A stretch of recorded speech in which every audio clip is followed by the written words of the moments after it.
Сәлеметсіздер ме балалар? Бүгінгі сабақтың тақырыбы күн райын бақылайық. Понаблюдаем за погодой. Балалар, бүгінгі сабақта күн райы туралы білімдеріміз толықтырамыз. Апта күндерін еске түсіреміз. Күн райы туралы телефонмен хабарлама жазамыз. Ребята, сегодня мы на уроке пополним знания свои о погоде, вспомним дни недели и напишем сообщение о погоде по телефону. Ал енді балалар, бүгінгі сабақтың жаңа сөздерімен танысайық. Туман, бұршақ, град, тайғақ, гололед, абайла, осторожно, жауын, шашынсыз, без осадков. Ал енді жаңа сөздерді сурет арқылы есте сақтайық. Туман, тайғақ, гололед, абайла, осторожно. Бұршақ, град. Жақсы, балалар, жаңа сөздерді сөздік дәптерге жазып алыңыздар. Ребята, запишите новые слова в словарь и выучите их.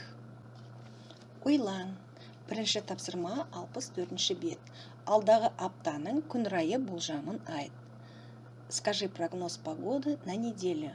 Бұл тапсырманы орындау үшін балалар апта күндерін еске түсірейік. Дүйсенбі, понедельник, сейсенбі, сәрсенбі, бейсенбі, жұма, сенбі, жексенбі.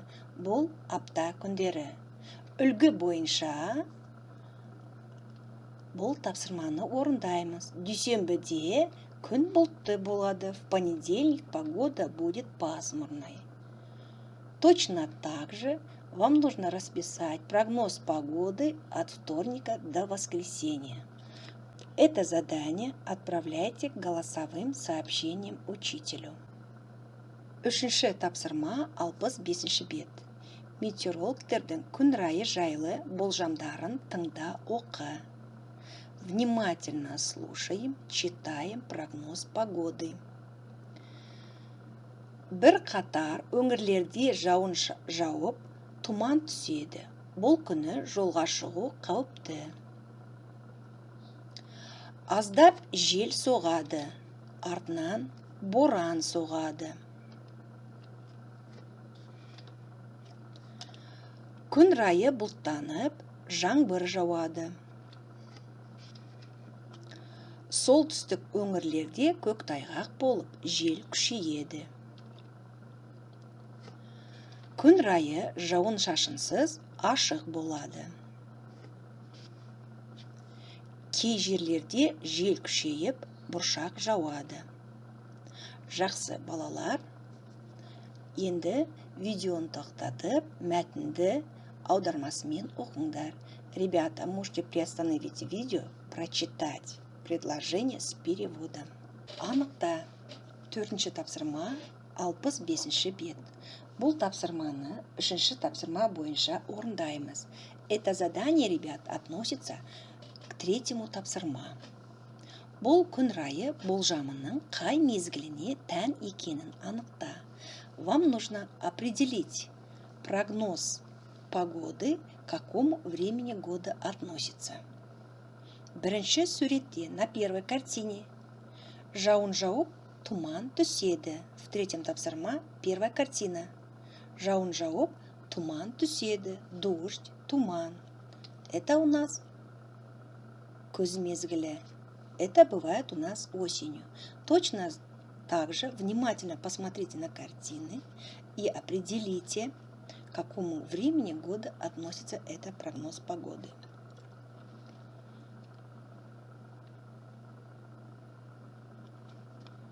Ал енді өзімізді тексеріп көрейік. А теперь, ребята, давайте проверим. Жел соғады, боран болады. Бұл бізде балалар қыс мезгілі. Күн бұлттанып, жаңбыр жауады, жаз мезгілі. Көк тайғақ, жел күшейеді, қыс мезгілі. Жауын шашынсыз, ашық болады, жаз мезгілі. Жел күшейіп, бұршақ жауады, жаз мезгілі. Жақсы, балалар. Жазылым. Дәптерлеріңізді ашыңыздар, бүгінгі күнді жазыңыздар. 5-ші тапсырма 66-шы бет. Интернеттен ертеңгі күнге күн райы болжамын қара. Телефонмен туыстарыңа хабарлама жаз. Посмотри в интернете прогноз погоды на завтра. Напиши сообщение с родственникам. Үлгі. Вам нужно по образцу составить сообщение. Вместо точек подставить нужные слова и написать в тетради. Жақсы балалар, сабақ аяқталды. Сау болыңыздар.